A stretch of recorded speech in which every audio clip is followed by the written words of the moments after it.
बिस्मिल्लाहिर्रहमानिर्रहीम। आज हमारा लेक्चर नंबर 8 है, एक्सरसाइज 7.2 चैप्टर 7 जा रहा है हमारा। तो सबसे पहले मैं आपको दूंगा स्पेस में वेक्टर का क्या कंसेप्ट है। पहले आपने पढ़ा था एक्स वाई प्लेन में। एक्स वाई प्लेन में तो हम किसी भी वेक्टर को 2 पॉइंट से जाहिर करते हैं, एक्स और वाई। लेकिन स्पेस में हम 3 पॉइंट्स लेते हैं, एक्स वाई और जी। और जब इस पॉइंट को हम लेते हैं स्पेस में तो इट मीन्स कि we are taking 3 x axis, x axis, Y axis and z axis. ये 3 एक्सिस में जो हमारे पास पॉइंट लिया जाएगा वो इलाका, वो एरिया क्या कहलाता है? स्पेस। और 2 पॉइंट्स में अगर हम कंसिडर करते हैं तो वो प्लेन, वो जो है उसको हम कहते हैं एक्स वाई प्लेन। अगर 3 पॉइंट्स आ जाएं तो वो प्लेन नहीं होगी बल्कि क्या बन जाएगी? स्पेस। तो ये सेट R3 का मतलब है 3 डायमेंशन। 3 डायमेंशन से मुराद क्या है? एक्स एक्सिस, वाई एक्सिस और जेड एक्सिस। तो ये जो R3 है ये किसको रिप्रेजेंट करती है? X y z, where x y z ये तीनों सेट ऑफ रियल नंबर्स हैं। It is called 3 dimensional space. ये 3, चूंकि इसकी 3 डायमेंशंस होती हैं, एक्स एक्सिस, वाई एक्सिस और Z axis, so we call this space as 3 dimensional space. So an element xyz of R3 represent a point pxyz which is uniquely determined by its coordinates xyz। ये देखें, x axis के parallel हमारा x आ जाएगा और y axis के parallel y आएगा, और इसी तरह से z एक्सिस के पैरेलल ये z लाइन, ये z साइड आ जाएगी।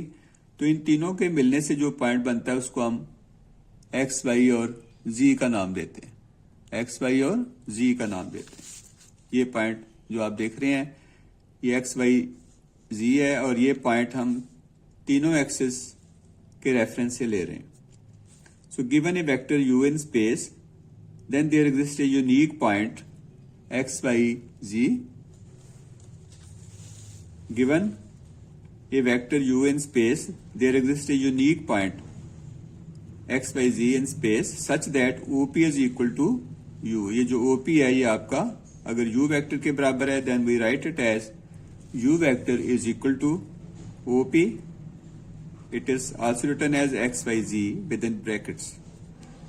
सो किसी भी वेक्टर को स्पेस में आप इस तरह से जाहिर कर सकते हैं। एक और नोटेशन है, अलोंग एक्स एक्सिस हम अगर यूनिट वेक्टर i से रिप्रेजेंट करते हैं और इसके कोऑर्डिनेट्स होंगे 1 0 0। Along y axis unit vector j होगा और इसके कोऑर्डिनेट्स 0 1 0। इसी तरह along Z axis, z axis हम यूनिट वेक्टर k लेंगे और इसके कोऑर्डिनेट्स होंगे 0 0 1। सो i से रिप्रेजेंट करेंगे 1 0 0 को, j से रिप्रेजेंट करेंगे 0 1 0 को और k से 0 0 1 को। ये तीनों जो हम ले रहे हैं यूनिट वेक्टर्स ये R3 में हैं, यानी 3 डायमेंशन में लिए जा रहे हैं। चूंकि इन तीनों का मैग्नीट्यूड 1 के बराबर है लिहाजा इनको हम कहेंगे unit vectors along x axis, Y axis and z axis respectively. So using the definition of addition and scalar multiplication of vectors, the vector x Y z can be written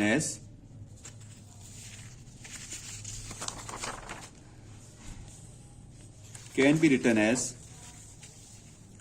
x Y z is equal to, आप देख रहे हैं कि इसको x 0 0 plus y 0 y 0 और plus 0 0 z में लिख सकते हैं। x आप बाहर ले लेते हैं तो ये x y z बाहर ले लेते हैं तो ये आपके यूनिट वेक्टर्स आ जाएंगे। ये i के बराबर, ये j के बराबर और ये k के बराबर होगा। सो ये भी एक नोटेशन आ गई कि किसी भी वेक्टर को स्पेस में xi plus yj plus zk में हम रिप्रेजेंट कर सकते हैं। u is equal to x i plus y j plus z के, ये वेक्टर होगा स्पेस में। So each vector x y z in R3 can be uniquely represented by this vector. Examples, u अगर आपके पास ये है v, तो w भी आपको दिया हुआ है, तो आपने u प्लस 2v फाइंड करना है। ये आम हिसाबी तरीके से तो u वेक्टर को v वेक्टर में ऐड कर दें, लेकिन 2 के साथ मल्टीप्लाई करने के बाद। So we get 10i plus 15j plus 5k। इस तरह u minus v minus w है। सबसे पहले आप फाइंड करेंगे u minus v minus w, u minus v minus w find करने के बाद आप इसका ले लेंगे मॉडुलस। तो ये मॉडुलस बेटे किसके बराबर आएगा? That's equal to 16 plus 36 plus 4। तो ये बेटे आएगा 40, 10 50 और प्लस 6 56, दैट्स इक्वल टू 56 का स्क्वायर रूट। सो इसमें आपने simple u plus 2v find करना था। इसमें u minus v minus w find करने के बाद इसका मॉडुलस ले लेना था। और मॉडुलस की ये डेफिनेशन है कि it's equal to i j के जो कंपोनेंट्स हैं, जो नंबर्स हैं, उनके स्क्वायर करके स्क्वायर रूट करें, तो ये आपके पास u minus v minus w का मॉडुलस आ जाता है। अब आप करेंगे 7.2 exercise regarding to smart syllabus. जो हमारे पास स्मार्ट सिलेबस है उसके मुताबिक 7.2 एक्सरसाइज आ गई। उसमें क्वेश्चन 2 का थर्ड पार्ट है कि u v w आपको 3 वेक्टर्स दिए हुए हैं, तो 3v प्लस w आपने फाइंड करना है। 3v प्लस w फाइंड करना है। तो इसके लिए वही तरीका है कि पहले सबसे आप 3v प्लस w फाइंड करेंगे, वेरी सिंपल टू फाइंड। और उसके बाद फिर आपने इसका मैग्नीट्यूड ले लेना है। 3 प्लस w का मैग्नीट्यूड ले लेंगे तो we get 326 square root. Question 4 alpha find करना है। सो दिस वेक्टर का मॉडुलस जो है वो 3 के बराबर है। तो आप क्या करेंगे? By using the property of magnitude on this कि अल्फा का स्क्वायर प्लस अल्फा प्लस 1 का स्क्वायर प्लस 2 का square is equal to square का स्क्वायर अंडर रूट करना है और फिर आपने 3 के बराबर लिख लेना है। Squaring on both sides and simplifying we get the values of alpha that's equal to 1 and alpha is equal to minus 2। ये बात याद रखनी है कि जब भी आपको मैग्नीट्यूड में इस तरह वेक्टर दिया होगा तो आपने मैग्नीट्यूड की डेफिनेशन अप्लाई कर देनी है कि इनके जो कॉरेस्पॉन्डिंग कांस्टेंट्स हैं अल्फा जे आई जे के उनके स्क्वायर करके स्क्वायर रूट ले लें, इज इक्वल टू 3 है। और फिर आपने स्क्वायर करके सिंप्लीफाई करके अल्फा की कीमतें फाइंड कर लेनी है, लाइक दिस। क्वेश्चन 10 है कि find A vector of length 5 in the direction opposite that of v। तो सबसे पहले हम क्या करेंगे? गिवन वेक्टर को ले लेंगे जो दिया हुआ है, उसका मैग्नीट्यूड फाइंड करेंगे। अगर u हमारे पास यूनिट वेक्टर है इसी डायरेक्शन में v में, तो ये बराबर होगा v vector over v vector का मैग्नीट्यूड। सो v वेक्टर की जगह पर v वेक्टर लिख लें और v मैग्नीट्यूड की जगह पर उसका मैग्नीट्यूड दर्ज कर दें। तो it's very simple to find the required vector u। लेकिन हमें कहा गया है कि ऐसा वेक्टर फाइंड करना है जिसकी लेंथ 5 हो और उसकी डायरेक्शन इस वेक्टर की डायरेक्शन के ऑपोजिट हो। तो ऑपोजिट अगर इसका मैग्नीट्यूड 5 है तो वो तो हो गया 5u, लेकिन जब उसकी डायरेक्शन अपोजिट होगी तो ये क्या हो जाएगा? -5u। तो 5 के साथ आप दोनों साइड्स पर मल्टीप्लाई कर दें, तो इस तरह हमारे पास रिक्वायर्ड वेक्टर आ जाएगा जिसकी लेंथ 5 है और इस वेक्टर की डायरेक्शन के ऑपोजिट है। एक्सरसाइज 7.2 है। होमवर्क क्वेश्चंस हैं आपके स्मार्ट सिलेबस के मुताबिक। उसमें क्वेश्चन 1 है A B C आपको 3 ये वेक्टर दिए गए हैं, तो आपने 2CB माइनस 2CA बेटे फाइंड करना है। तो सबसे पहले हम CB और CA फाइंड करेंगे। और आप जानते हैं किसी वेक्टर को फाइंड करने के लिए जो आखिरी वेक्टर होता है वेक्टर, उसका पोजीशन वेक्टर पहले लेते हैं और जो पहले होता है उसका बाद में लेते हैं। So position vector of B में से पोजीशन वेक्टर ऑफ C को माइनस करते हैं। We get -3i plus 7j। इस तरह आप CA फाइंड करेंगे तो CA में भी वही है कि पोजीशन वेक्टर ऑफ A में से पोजीशन वेक्टर ऑफ C को माइनस करें, तो ये बेटे आ जाएगा 0i प्लस 11j। अब आप जो एक्चुअल क्वेश्चन है उसको देखें कि 2CB माइनस 2CA फाइंड करना है।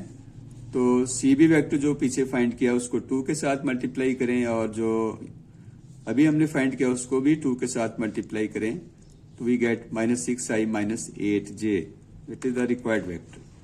इसके बाद क्वेश्चन 2 है कि u v w आपको वेक्टर दिए हुए हैं, क्वेश्चन 2 का सेकंड पार्ट। तो ये बेटे आपने फाइंड करना है v -3w। तो पहले आप v -3w फाइंड करें, w की जगह पे उसका वेक्टर दर्ज कर दें 5i -j + 3k। सिंप्लीफाई करेंगे तो ये रिक्वायर्ड वेक्टर आ जाएगा v -3w के बराबर होगा। अब आपने इसका मैग्नीट्यूड लेना है, क्योंकि हमने मैग्नीट्यूड ही फाइंड करना था। मैग्नीट्यूड लेंगे तो वी गेट 194 का square root, that's equal to 194 square root. ये इसका v -3w का मैग्नीट्यूड आ जाएगा। क्वेश्चन 3 का सेकंड पार्ट है कि आपने magnitude of v and right the direction cosines of v। सबसे पहले आप मैग्नीट्यूड बेटे फाइंड करें, दैट्स इक्वल टू 3 का स्क्वायर रूट, और उसके बाद डायरेक्शन कोसाइंस क्या होंगी कि आप उन वेक्टर्स को अलग अलग कर दें। 1/3 का स्क्वायर रूट है, -1/3 का स्क्वायर रूट और -1/3 स्क्वायर रूट। नीचे जब आप लिखेंगे वेक्टर को i -j -k है तो i के साथ 1, j के साथ -1, k के साथ -1 और 3 स्क्वायर रूट से आप डिवाइड कर दें तो ये गिवन वेक्टर के क्या आ जाते हैं, डायरेक्शन कोसाइंस। क्वेश्चन नंबर 5 में यूनिट वेक्टर सिंपल फाइंड करना है the direction of this vector. तो v वेक्टर आपको गिवन है, उसका मैग्नीट्यूड आप हासिल करें। सबसे पहले उसका मैग्नीट्यूड हासिल करें, और अगर u हमारे पास रिक्वायर्ड वेक्टर है इसी डायरेक्शन में, जिस डायरेक्शन में v वेक्टर है, तो ये किसके बराबर होगा, v vector over v vector का magnitude. So we get the required vector. 7 में बेटे आपने वेक्टर फाइंड करना है whose magnitude is 4 and parallel to this vector, whose magnitude is 4 and parallel to the given vector 2i -3j + 6k। आप इस vector को a के बराबर लेट कर लें और उसका मैग्नीट्यूड ले लें। अगर हम कहते हैं कि u be the unit vector parallel to a, तो u का मैग्नीट्यूड जो यूनिट वेक्टर होगा वो किसके बराबर आएगा, given vector a over given vector a का मैग्नीट्यूड। इनको आप सेपरेट कर लें। लेकिन हमारा जो रिक्वायर्ड वेक्टर है जो इसके पैरेलल है, लेकिन उसका मैग्नीट्यूड बेटे क्या है, 4, उसका मैग्नीट्यूड 4 है। लिहाजा आप इसी रिक्वायर्ड वेक्टर को 4 के साथ मल्टीप्लाई करें। अगर इधर करते हैं तो लाजमी इधर भी करेंगे, तो ये रिक्वायर्ड वेक्टर आ जाएगा 4u दैट्स इक्वल टू 4/7। फिर आप 4/7 के साथ इसी वेक्टर को मल्टीप्लाई करेंगे तो we get the required vector. So ये बेटे आज का लेक्चर था।